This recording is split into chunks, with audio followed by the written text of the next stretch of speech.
उड़ू ऊंचा।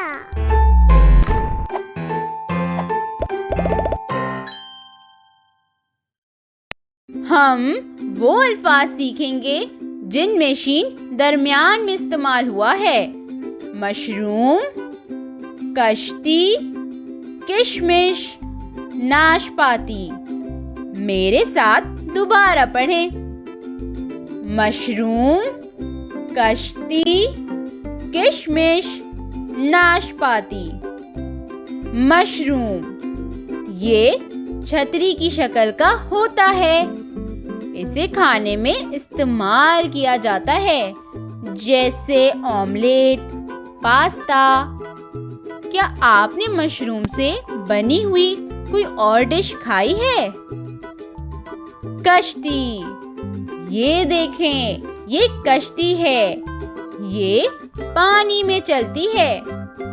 जब हमें पानी पर सफर करके एक जगह से दूसरी जगह जाना हो तो इसे इस्तेमाल करते हैं। ये पानी के जहाज से छोटी होती है। ये लकड़ी की बनी होती है और इसे लकड़ी के चप्पू और हवा की मदद से चलाते हैं। आजकल इसे मोटर लगाकर भी चलाया जाता है। इसे इंग्लिश में बोट कहते हैं। किशमिश, ये अंगूर को सुखाकर बनाई जाती है और मीठी चीजों में इस्तेमाल करते हैं, जैसे हलवा, जर्दा, सिवैयां।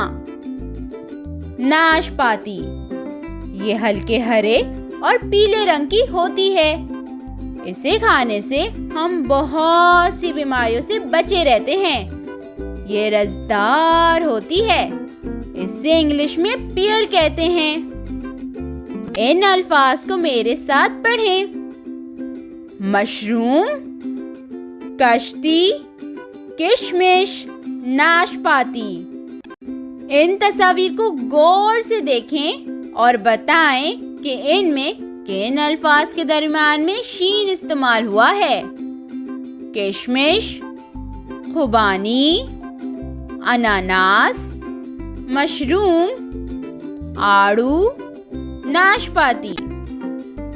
किशमिश, क्या इसमें शीन दरमियान में आया है? जी बिल्कुल सही। इस लफ्ज में शीन दरमियान में आया है। अब आप इन तस्वीर को देखकर मजीद शीन वाले अल्फाज की पहचान करें। शाबाश, बहुत खूब। आपने बिल्कुल सही पहचाना। किशमिश, मशरूम, नाशपाती। इन अल्फाज में शीन दरमियान में आया है और यहाँ शीन की आधी शक्ल लिखी है। चलें, अब हम शीन को लिखना सीखते हैं। पहले एक छोटे से प्याले की तरह बनाएं, फिर दूसरा छोटा सा प्याला बनाएं और आखिर में बड़ा सा प्याला बनाएं और ऊपर 3 नुक्ते लगा दें। बिल्कुल ऐसे, शीन। चले दोबारा लिखें। पहले एक छोटे से प्याले की तरह बनाएं, फिर दूसरा छोटा सा प्याला बनाएं और आखिर में बड़ा सा प्याला बनाएं और ऊपर 3 नुक्ते लगा दें। बिल्कुल ऐसे, शीन।